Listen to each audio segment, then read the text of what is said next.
So, viewers, welcome back to our podcast series from Dr. Lal Path Lab on various autoimmune disorders.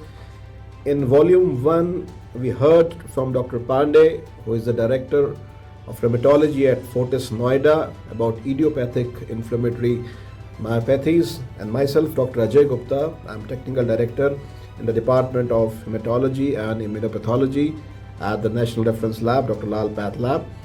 In the volume 1, we discussed about the various classification of idiopathic inflammatory myopathy. We discussed antisynthetase syndrome and then a newer modality, HMGCR myositis. Welcome back, Dr. Pandey. Glad to have you again. Thank you. So to begin with the developments of serological testing, imaging, along with the clinical assessment, there is a shift of diagnostic paradigm away from totally relying on muscle biopsy for the diagnosis of idiopathic inflammatory myositis. Do you agree? And what is the role of myositis associated antibodies and myositis specific antibodies in the diagnosis and prognosis of idiopathic inflammatory myositis? Again, this is a fantastic question. So it brings us back to clinical science. So before we start looking into the serology and imaging modality or treatment, we need to look back our patients. And the patient gives you a clue about what you are going to have and what you expect and what would be an outcome. As we know, myositis, so we go back to dermatomyositis as a construct concept or a polymyositis as a construct or concept. But then getting into the finer details. So serology, where you look into the muscle enzyme, that's exactly what you look. In a myositis, you look your muscle enzyme, specifically CPK, your LDH, your aldolase, and your liver enzymes, especially transaminitis, are very, very important. So you look into the serology about these 5 values. But when you see in a value of say 50,000, 40,000 elevation, you think into some different type of very highly active muscle inflammation with degeneration and lot of muscle enzyme escaping into the blood. You may also encounter an elevation of say CPK of say 1500, 1400 something or 800. A problem, but not that magnified in numerical value of the muscle enzyme. Are they the same or are they different? Then you look at a patient and you see the different forms. What is happening to the skin? Which type of skin problem? Which areas are involved? Is it only a photosensitivity type of exacerbation or it is there throughout?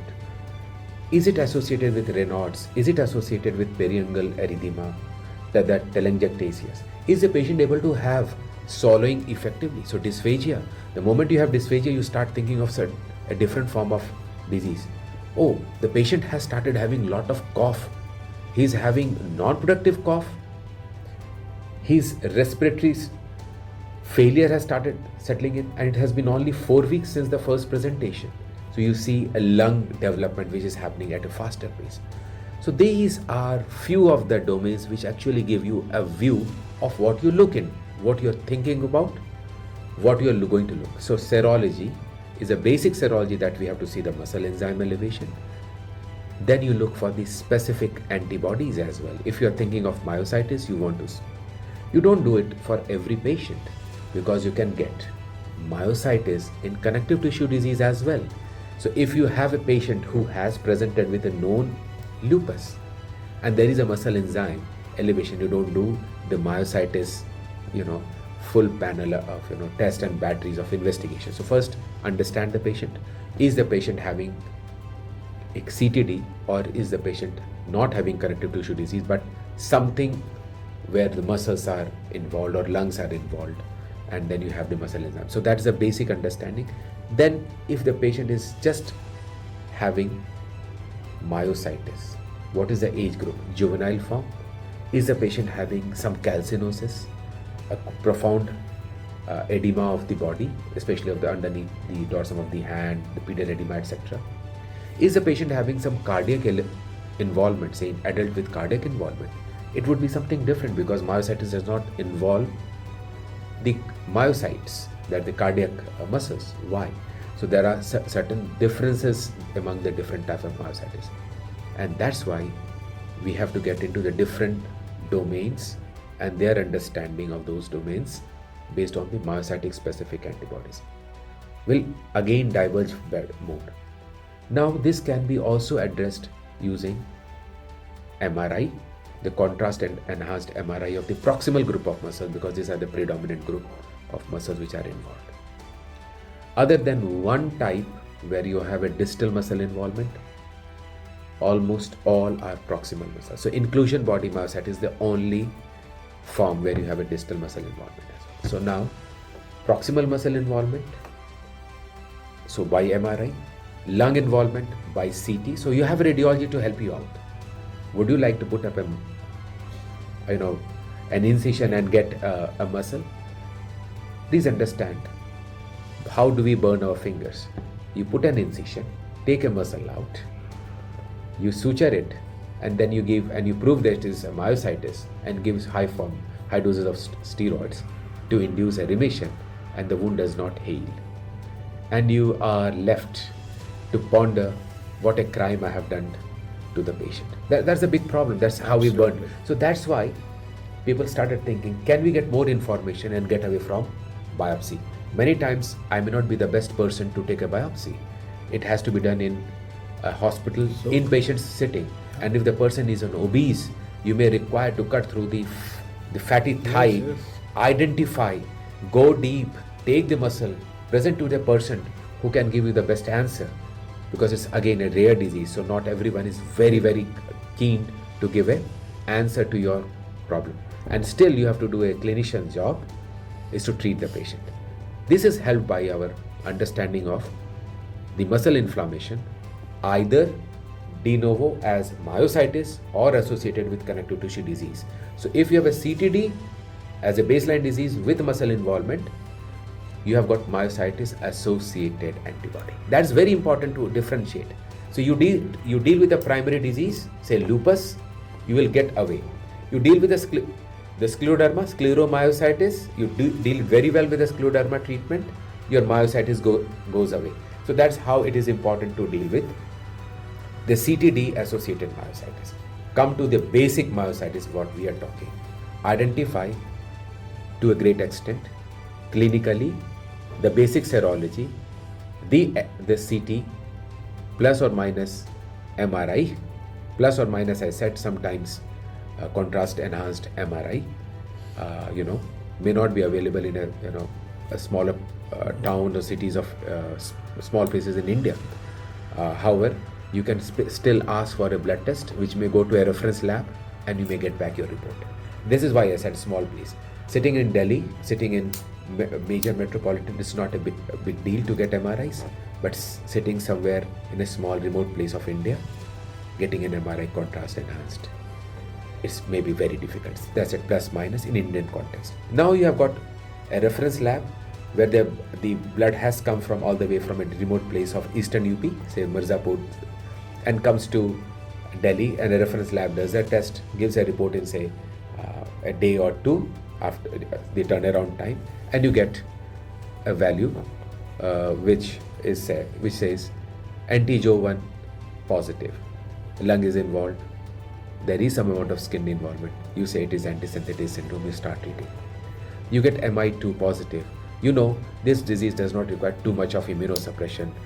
A relatively small dose of steroid, even methotrexate, can tide over the crisis. But if you get TIF gamma, you get NXP2 positive in a patient with 67, your first word is, am I missing malignancy? So this is a very... Now you get the another form, which is say SRP strongly positive.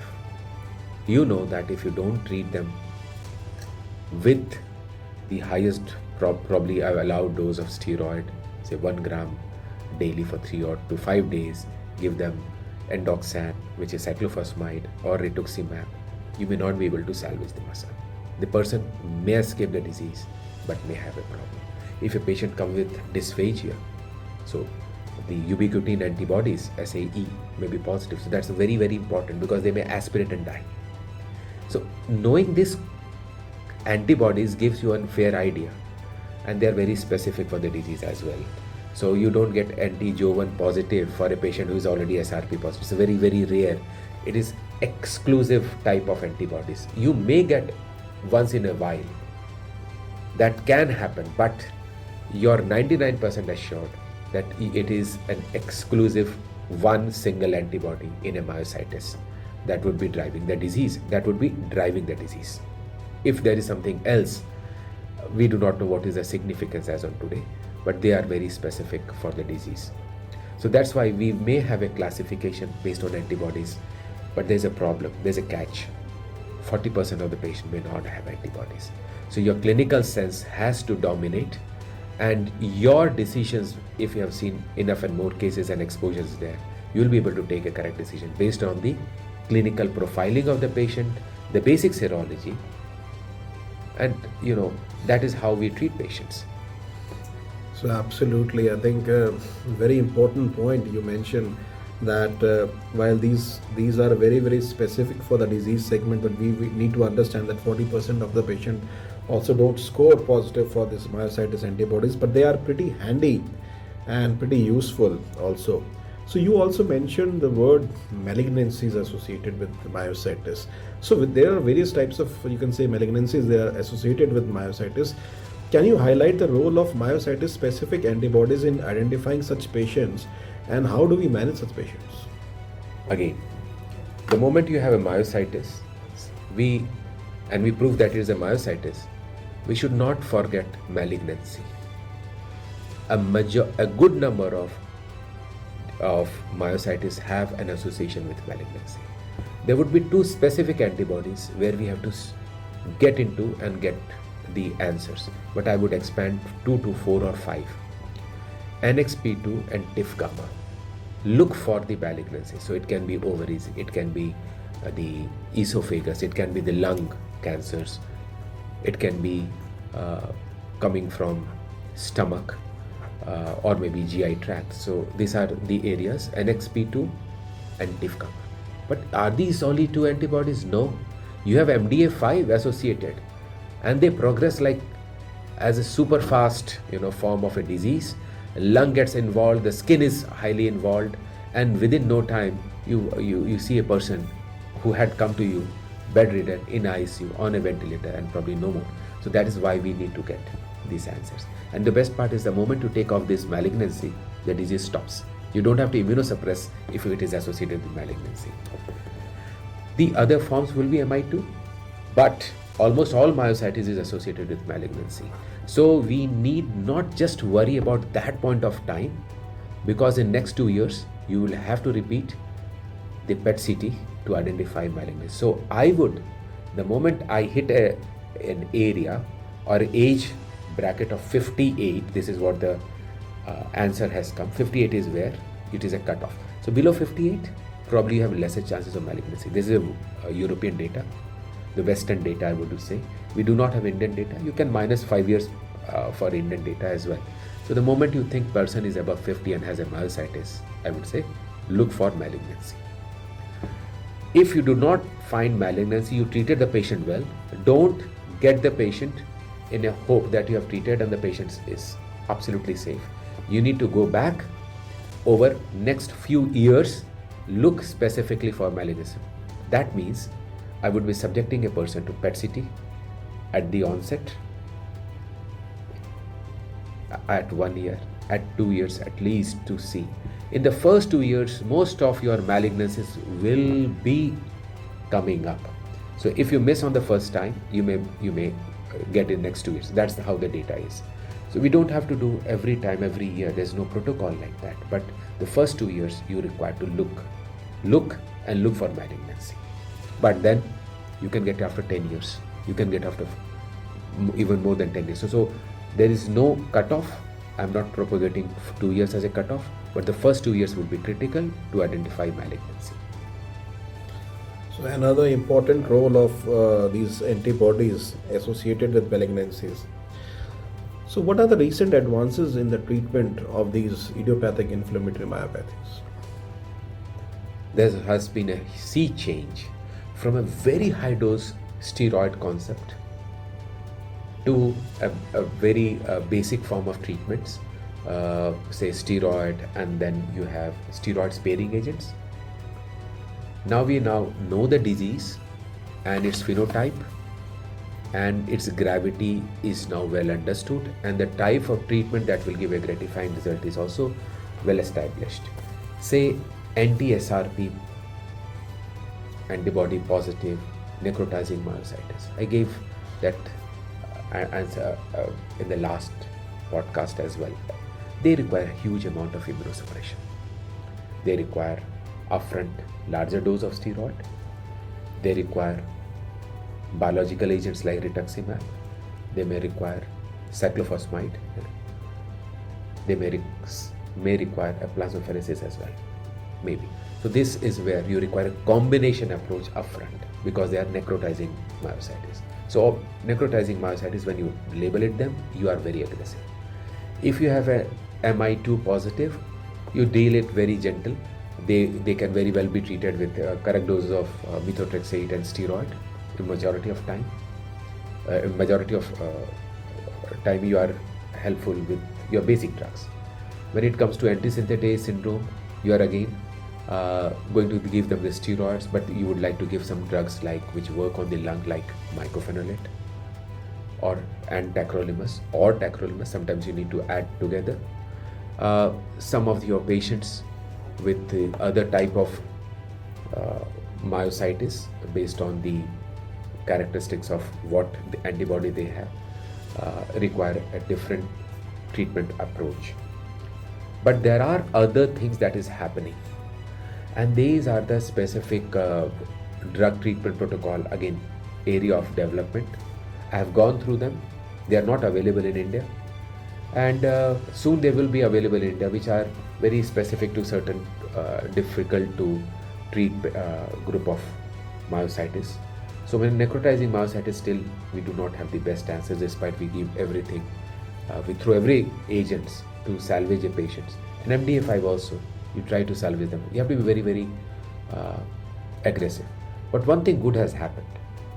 Despite we have a nihilism about myositis, which is not doing good, JAK inhibitors, especially tofacitinib, has shown a remarkable good outcome in certain forms of myositis, dermatomyositis especially, and even in the pediatric population. And that we know that we have been using this drug for some time in rheumatoid arthritis, followed by ankylosing and psoriatic arthritis. So it's a good drug even for dermatomyositis, and that's very interesting. The other drug is the novel concept which has come in a big way in rheumatology, is CAR T-cell therapies. So that area may change the overall. But what I am worried is, we may throw everything, but if there is a malignancy and which we have missed, the disease is going to come back. So I still have to go back and see the patient that they do not have malignancy. So that's an area of concern. And a mild positive antibody, and you are not sure of myositis, treated very aggressively, is something we need to prevent ourselves. We have to be very clear that it is a myositis before giving a large amount of immunosuppression. And it's not the treatment alone that will give a very good outcome. All these patients require rehabilitation and muscle exercises. So 1/3 of almost to more than say 50% of the treatment is active activity of the muscle. So whatever muscles you are left with while inflammation is going on, they need to exercise. So even if I treat in the best possible drug agents that we know or we treat, the outcome is dependent on exercise protocol. Outcome is dependent on infection prevention protocols. They should not aspirate. So now these are very important challenges. So it is not the test alone, it is not the drugs alone. How do we care? If you or me or anyone treats myositis, they know the aspiration would be the biggest catastrophe that they can have. So what do I do? Should I just go by the Riles tube feeding, or should I put a jejunostomy and feed them so that I take care of? How do I prevent aspiration? So a lot more is required to help a patient. So you have a challenging cases. And I forgot to mention a drug called IVIG. They also work very fast in certain forms of myositis where it is required, especially The refractory forms of myositis, the forms where dysphagia is very, very prominent. So there IVIG has a very important role, at least in the initial phase, to bring down the inflammatory cascade. So on that note, viewers, we come to the end of volume 2, and that was all about on the topic idiopathic inflammatory myositis. Thank you, Dr. Pandey. I think these were very, very useful insights from our both of the volume 1 and volume 2.